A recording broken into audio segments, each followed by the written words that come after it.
17 दिसंबर 2018 को मुख्यमंत्री पद की शपथ लेने के बाद से लगातार सेवा, जतन और सरोकार के मूल मंत्र पर काम कर रही भूपेश सरकार ने अब 3 साल पूरे कर लिए हैं।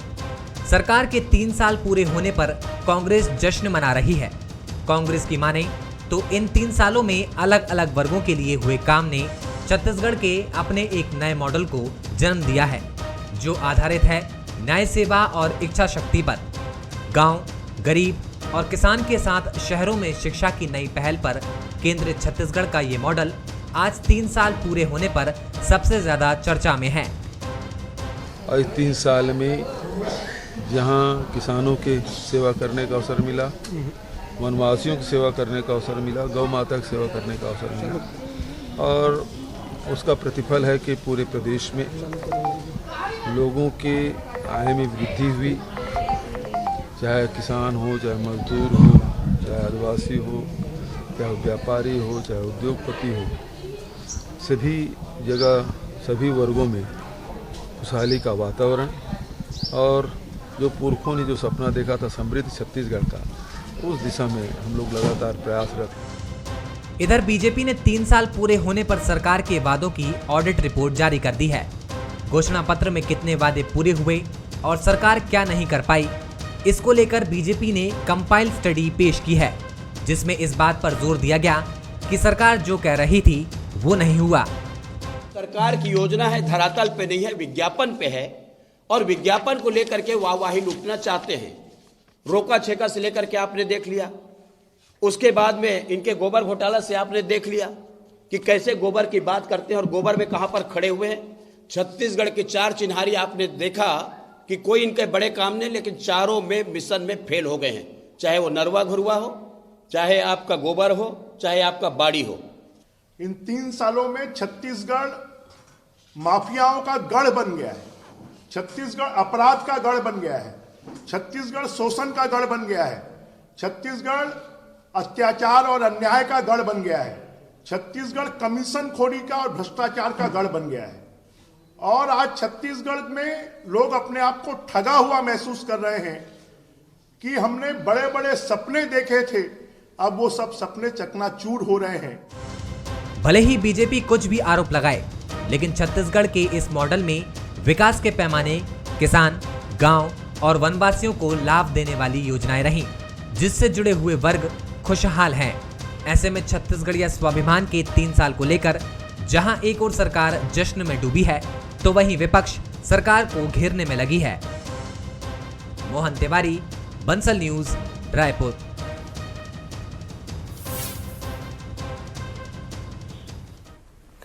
नमस्कार, स्वागत है आपका। मैं हूं अभिषेक शुक्ल। छत्तीसगढ़ में कांग्रेस की सरकार को 3 बरस पूरे हो गए आज। इन 3 बरसों में सरकार ने आज बहुत सारे काम गिनाए, चाहे कर्ज माफी का जिक्र किया, चाहे जमीन वापसी का जिक्र किया हो, या न्याय योजना की बात कही हो, या फिर जो किसानों के लिए बहुत कुछ करने की बात कही जा रही है, उन तमाम चीज़ों का जिक्र यहाँ पर सरकार ने आज किया। विपक्ष ने भी सरकार की खामियों को गिनाया। विपक्ष ने हर मामले पर सरकार को असफल करार दिया। कर्ज माफी से लेकर, किसानों की समस्याओं से लेकर, इंफ्रास्ट्रक्चर से लेकर तमाम चीज़ों पर विपक्ष ने सवालिया निशान लगाए। 3 साल का वक्त गुजरा है तो निश्चित रूप से एक समीक्षा की स्थिति बनती है, और वही समीक्षा की स्थिति आज यहाँ पर बनी। हालांकि सियासत है, आरोप प्रत्यारोप का दौर चलता रहा, लेकिन कुल मिलाकर भूपेश बघेल ने 3 साल यहाँ पर पूरे किए, और एक कहा जाए कि जूझते हुए या जुझारूपन को ये दर्शाता है। ये उनका 3 साल पूरा करना, इससे इनकार नहीं किया जा सकता। चर्चा में इसी पर करेंगे। खास मेहमान हमारे साथ हैं। हमारे साथ प्रमोद दुबे जी हैं कांग्रेस से, बहुत स्वागत आपका।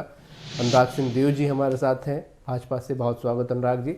वरिष्ठ पत्रकार रवि भोई जी हमारे साथ हैं विश्लेषक के तौर पर। प्रमोद दुबे जी, 3 साल पूरे हो गए, बहुत सारे आप लोगों ने उपलब्धियां भी गिनाई, लेकिन बीजेपी हर मोर्चे पर असफल बता रही है। अधूरी कर्ज माफी की बात करती है, उसका कहना है कि किसान परेशान हैं, या धर्मांतरण का जो आज उसने एक चर्चा यहाँ पर की, अपराध को लेकर बहुत सारे सवाल उठाए। प्रमोद जी। देखिए अभिषेक जी, किसी भी राज्य की जनता के लिए उसकी प्राथमिकता होती है शिक्षा, स्वास्थ्य, सुरक्षा, और इसके अलावा जो बाकी जो चीजें होती हैं वो सड़क, नाली, बिजली, पानी, ये चीजें होती है। किसान, युवा, महिला, इनके लिए काम होते हैं। तो भूपेश बघेल जी के 3 साल के कार्यकाल में शायद लोगों ने यह महसूस भी किया कि छत्तीसगढ़ की संस्कृति और संस्कार जिस प्रकार से विलोपित होती जा रही थी, उन संस्कृति और संस्कार को वापस एक आम छत्तीसगढ़ी आदमी जो है वो सीना तान के कहता है कि छत्तीसगढ़ मॉडल पूरे देश में चर्चा में है। भारतीय जनता पार्टी के साथी क्या कहते हैं, अब इसकी दूसरी परत यह है कि वही केंद्र की सरकार 35 से ज्यादा राष्ट्रीय स्तर के सम्मान माननीय मुख्यमंत्री जी को इन 3 वर्षों में प्राप्त हुए हैं। एक बार नहीं, चलिए एक बार कोई चीज होती, स्वच्छता में 3 बार का अवार्ड मिला, सुपोषण की दिशा में छत्तीसगढ़ सरकार को दूसरा स्थान मिला पूरे देश में, 85% लोकप्रियता जिस मुख्यमंत्री की हो उसमें हम नहीं कहते, यहाँ की 2.5 करोड़ जनता कहती है। आपने देखा 172 से ज्यादा आत्मानंद स्कूल के नाम से इंग्लिश मीडियम के स्कूल शुरू हुए। एमएमयू के माध्यम से जो गाड़ियां जो चलती हैं जिसमें 46 प्रकार के गरीबों के टेस्ट होते हैं, निःशुल्क दवाई मिलती है। तो क्या ये योजनाएं हम नहीं कह सकते कि लंबी कितने फहरिस्त आप अंतिम लोगों के व्यक्ति पास तक की? लंबी फहरिस्त के अलावा मैं आपको बता दूं, आज कोटवार का भी राशन कार्ड बनता है और कलेक्टर का भी राशन कार्ड बनता है। जो भारतीय जनता पार्टी की सरकार में सामान्य लोगों के राशन कार्ड बंद कर दिए गए थे, जिनको 9.25 रुपए में चावल मिला करता था। भूपेश बघेल जी की सरकार आने के बाद ये चीजें शुरू हुई। तो मुख्य चीजें ये होती है कि सुपोषित राज्य अब ये कहलाने लगा है। पहले आपको मालूम था कि नक्सल वाद के नाम से इस राज्य को जाना जाता था। आज संपन्न राज्य के रूप में, किसानों के राज्य के रूप में, संस्कृति और संस्कार के राज्य के रूप में हमारे राज्य को गिना जाता है। ये हम सबके अनुराग जी लिए से भी एक गौरव छोटी और गर्व टिप्पणी की ले बात लेता हूं। अनुराग जी, प्रमोद जी बहुत सारी उपलब्धियां गिना रहे हैं, 3 साल हो भी गए। अगर मैं कुछ 3-4 पॉइंट्स आपको कहा जाए जिसमें आप लोगों ने हालांकि आज सरकार पर हमला किया और असफल बताया हर क्षेत्र पर, कौन से 3-4 ऐसे पॉइंट हैं जिस पर आप सरकार पर सवाल उठाना चाहेंगे?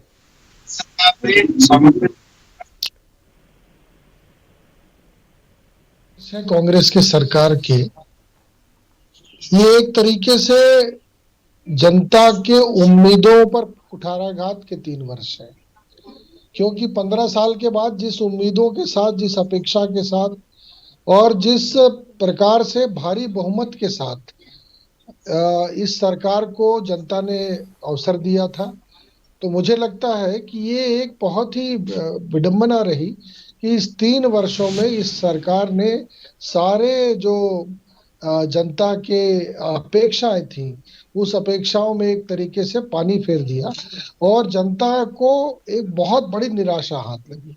अब मैं इसको 3 भाग में विभक्त करूंगा अभिषेक जी। पहला तो है घोषणा पत्र जी, पहला तो घोषणा पत्र है। अभिषेक जी मेरी आवाज आ रही है?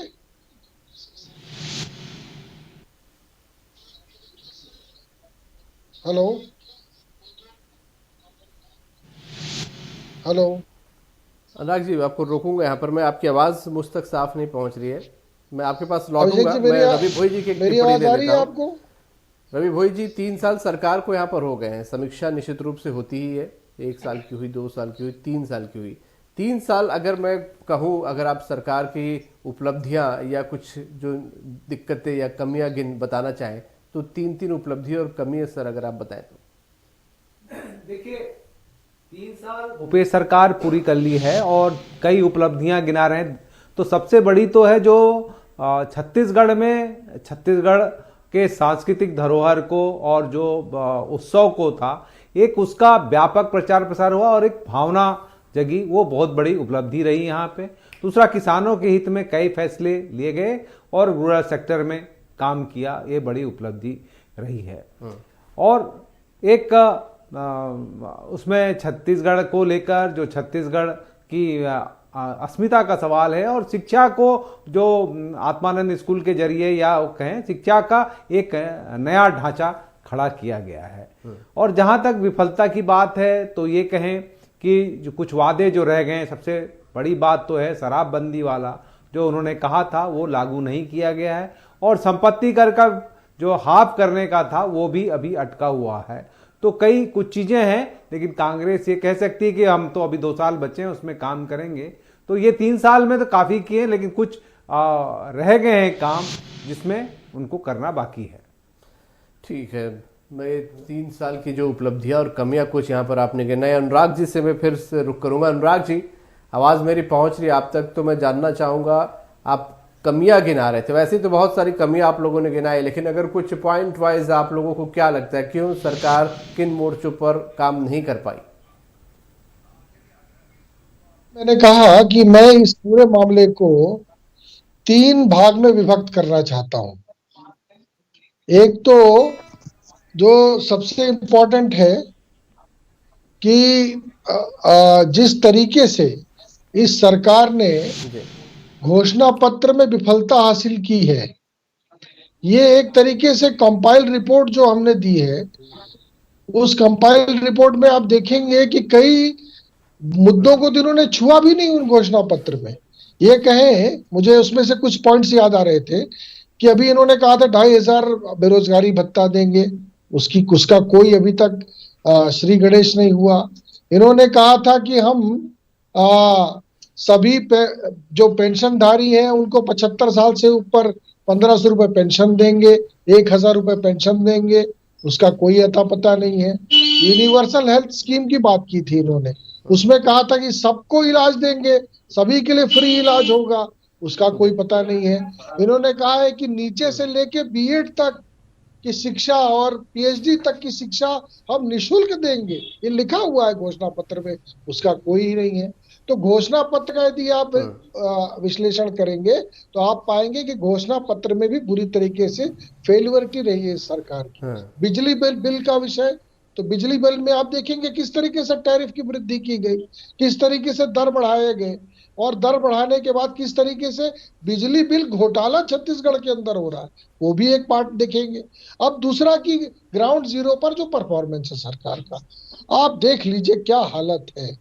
यदि आप देखेंगे तो 700 स्थानों पर तो अवैध रेत उत्खनन हो रहे हैं, अवैध रूप से रेत उत्खनन 700 घाटों पर हो रहे हैं, जबकि मेरे पास जो पर्यावरण की जानकारी है उसमें से सिर्फ 200 से 250 पर्यावरण की स्वीकृति है रेत खदानों की, और ये 700 स्थानों पर हो रहे हैं। तो अपने आप में ये इससे बड़ा घोटाला क्या हो सकता है छत्तीसगढ़ में? और हर चीज में टैक्स, हर चीज में अफसरशाही, हर चीज में राजनीति, ये इस छत्तीसगढ़ में इस सरकार का एक स्वभाव बन गया है। और आप देखेंगे कि 3 साल के बाद प्रमोद जी कुछ कमियां गिना रहे हैं यहाँ पर, अनुराग जी कुछ इस पर आप टिप्पणी करना चाहेंगे? नहीं, देखिए, वो अपना धर्म निभा रहे हैं, लेकिन अगर आप भारतीय जनता पार्टी के 5,000 नेताओं को छोड़ दें तो 2 करोड़ 35 लाख लोगों की अगर मन की अगर बात सुनते हैं तो ये हम नहीं कहते अभिषेक जी, क्या राष्ट्रीय स्तर पर 35 से ज्यादा नेशनल अवार्ड मिले, क्या उसको अनुराग जी झुठला सकते हैं? उन्हीं की सरकार है, वहां आकलन के आधार पर जनता के सर्वे होने के बाद किसी चीज को पुरस्कृत किया जाता है। तो ये क्या केंद्र सरकार द्वारा दिए गए पुरस्कार को झूठा ठहरा रहे हैं? भाई, कार्य के आधार पर, कार्य आधारित सरकार है ये। और मैंने पहले भी कहा है कि ये सरकार संवेदनशील सरकार है, जो किसानों से लेकर त्वरित फैसले लेने के लिए लोग इस सरकार को, भूपेश बघेल जी को उनका लोहा मानते हैं। अनुराग जी से अवार्ड वाली बात पूछ भी लेता हूं। अनुराग जी, अवार्ड को लेकर आपका क्या कहना है? केंद्र सरकार आपकी ही सरकार है और उसने पुरस्कार दिए हैं लगातार। देखिए, पुरस्कार यदि मिले हैं तो केंद्र तो कई सारे चीजों पर तो कांग्रेस की सरकार केंद्र से इत्तेफाक नहीं रखती है, लेकिन जब पुरस्कार और वाह जो होती है तो उसमें बड़ी वाहवाही की बात की जा रही है एक तरफ से। लेकिन मैं आपको बता दूं अभिषेक जी कि जो भी पुरस्कार मिले हैं, आप ये देखिए स्वच्छता की बात, स्वच्छता की मॉडल कब शुरू हुआ था? जैसे अंबिकापुर में यदि स्वच्छता के मॉडल को प्रायोरिटी मिलती है, उसको महत्व मिलता है, 1 नंबर 2 नंबर में देश में आते हैं 2.5 लाख आबादी में, ये काम कब शुरू हुआ था? तो आपको ध्यान में आएगा कि ये मॉडल पूरे तरीके से जब छत्तीसगढ़ में भाजपा की सरकार थी उस समय हमने शुरू किया था। अब वो एक पूरा मॉडल डेवलप करते करते करते उसका प्रयोग सब जगह शुरू हुआ और एक वो स्थायी व्यवस्था बनी, और उसके कारण से यदि पुरस्कार मिल रहा है तो इसका श्रेय कभी कांग्रेस की सरकार को नहीं जा सकता। इसका सरकार पूर्ववर्ती भाजपा सरकार को जाएगा, जिन्होंने मोदी जी के उस मॉडल को, स्वच्छता मॉडल को और गीला कचरा, सूखा कचरा, ये सारे सिस्टम को अडॉप्ट किया था और नगर निगमों में इसकी व्यवस्था बनाई थी। तो ये तो स्पष्ट रूप से कहा जा सकता है कि पुरस्कारों के पीछे पुरानी व्यवस्थाएं भी शामिल है, जिसके कारण से पुरस्कार प्राप्त हुआ है। पुरस्कार मिले उस पर जी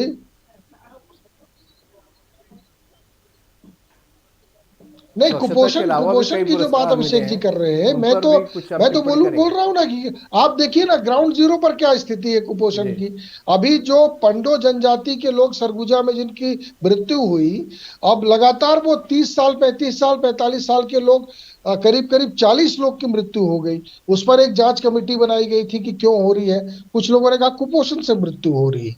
तो वो मृत्यु जो हो रही है जनजाति समाज की, वो कुपोषण के कारण हो रही है।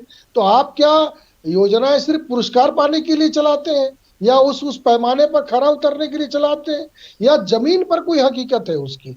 तो जमीनी हकीकत तो आप देख लीजिए कि पंडो जनजाति की स्थिति क्या हो रही है। अभी आप देखिए कि रेडी टू ईट जो है, जो सुपोषण के लिए चलाया जा रहा है, उसको प्राइवेट हाथों में दिया जा रहा है। यहाँ पर और भी बहुत सारी समस्याएं, सियासी उठापटक भी देखने को मिले सरकार को। बहुत सारे चुनाव भी बीच में आए, उन तमाम चीज़ों को पार करते हुए आखिरकार 3 बरस पूरे हो गए हैं। अब अगले 2 बरस कहा जाए, बल्कि 1 साल कहा जाए, उसके बाद चुनावी मोड पर सरकार भी आ जाएगी। क्या कुछ काम आपको लगता है कि हो जाने चाहिए सियासी तौर पर भी और जनता के लिए भी?